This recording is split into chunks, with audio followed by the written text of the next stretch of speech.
സംസ്ഥാനത്ത് കൊടും ചൂട് തുടരുന്നു. പാലക്കാട്, കോഴിക്കോട് ജില്ലകളിൽ ഉഷ്ണതരംഗ സാധ്യതയുണ്ട്.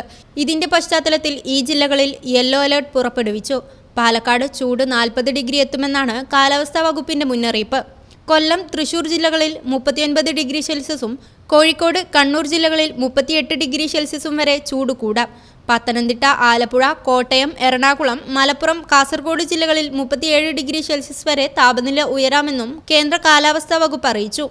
തീരദേശങ്ങളിലും ഉൾപ്രദേശങ്ങളിലും ഉച്ചയ്ക്ക് ശേഷം അന്തരീക്ഷ ആർദ്രത 55 മുതൽ 65% പരിധിയിലായിരിക്കാൻ സാധ്യതയുള്ളതിനാൽ ഉയർന്ന ചൂടോടുകൂടിയ അസ്വസ്ഥതയുള്ള അന്തരീക്ഷ സ്ഥിതിക്കും സാധ്യതയുണ്ട്. ജനങ്ങൾ ജാഗ്രത പാലിക്കേണ്ടതാണെന്ന് അധികൃതർ മുന്നറിയിപ്പ് നൽകി. News bureau, Malappuram. Al Salama eye hospital സേവനത്തിന്റെ 20ാം വർഷത്തിലേക്ക് 21 ലക്ഷത്തോളം സന്തുഷ്ടരായ ഉപഭോക്താക്കളും 2 ലക്ഷത്തോളം തിമിര ശസ്ത്രക്രിയകളും പൂർത്തിയാക്കിയ മലബാറിലെ ഏക കണ്ണാശുപത്രി. ലോകോത്തര നിലവാരമുള്ള ചികിത്സാ സംവിധാനങ്ങൾ, തിമിര ശസ്ത്രക്രിയ, ഗ്ലോക്കോമ, റെറ്റിന വിഭാഗം, കോർണിയ, ലേസർ ചികിത്സാ വിഭാഗം, contact lens clinic, optical, pharmacy, lab തുടങ്ങി നൂതന സാങ്കേതിക വിദ്യ ഒരുക്കിയുള്ള എല്ലാ നേത്രരോഗ ചികിത്സാ സൗകര്യങ്ങളും വിദഗ്ധരായ ഡോക്ടർമാരുടെ മേൽനോട്ടത്തിൽ. Al Salama eye hospital, hospital road, Perinthalmanna.